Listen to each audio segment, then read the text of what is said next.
नमस्कार। प्रभा साक्षी news network पर आप सभी का स्वागत है।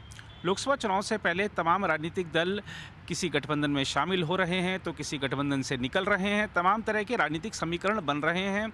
जातिगत सामाजिक समीकरणों को देखते हुए इन गठबंधनों का निर्माण हो रहा है।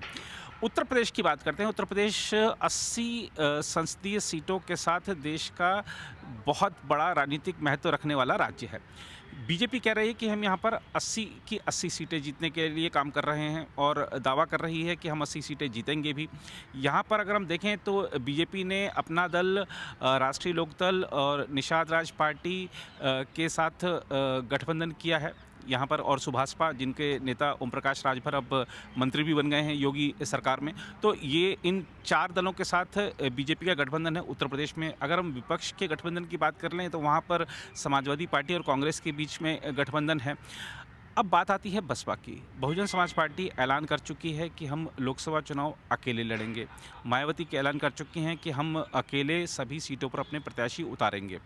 और हम आपको याद दिला दें कि जो 2019 का लोकसभा चुनाव था उसमें महागठबंधन के तहत समाजवादी पार्टी और बहुजन समाज पार्टी ने मिलकर चुनाव लड़ा था और पश्चिमी उत्तर प्रदेश में बीजेपी को काफ़ी नुकसान पहुँचाया था। इस बार मायावती कह रही हैं कि हम अकेले चुनाव लड़ेंगे, लेकिन क्या वो वाकई अकेले चुनाव लड़ेंगी?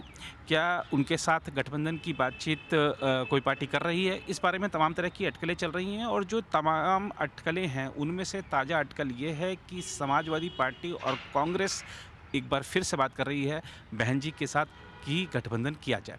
और अगर ये गठबंधन होता है तो उत्तर प्रदेश की राजनीति में नए समीकरण बन सकते हैं। देखना होगा कि क्या वाकई मायावती फिर से समाजवादी पार्टी के साथ जाती हैं, क्या फिर से कांग्रेस के साथ जाती हैं। हम आपको बता दें कि पहले भी कांग्रेस ये दावा करती रही है कि हमने तो मायावती जी को ऑफर दिया था कि आप गठबंधन करके लड़िए और आपको हम सीएम कैंडिडेट बनाएंगे, लेकिन इस बार बात बहुत बड़ी है। जो अटकलें चल रही हैं, हम बता रहे हैं आपको, फिर से रिपीट कर रहे हैं कि ये अटकलें हैं। सूत्रों के हवाले से खबर है कि मायावती को पीएम कैंडिडेट बनाया जा सकता है इंडिया गठबंधन का, और उनके जो वोट बैंक है उसको निगाह पे रखते हुए इंडिया गठबंधन ने शायद इस तरीके का मन बनाया है। लेकिन देखना होगा कि क्या आने वाले दिनों में इस तरह का गठबंधन हो पाता है। एक अटकल ये भी है कि चुनाव की घोषणा के बाद, क्योंकि आचार संहिता लग जाएगी देश भर में, तो सरकार के पास, यानी कि मोदी सरकार के पास, ये जो जांच एजेंसियां हैं उस पर उतना नियंत्रण नहीं रह जाता है। तो क्या मायावती इंतजार कर रही हैं कि चुनाव की घोषणा हो जाए, उन्हें फिर किसी बात का डर नहीं रहे और फिर वो किसी भी बिना खौफ के वो किसी भी गठबंधन के साथ जा सकती हैं?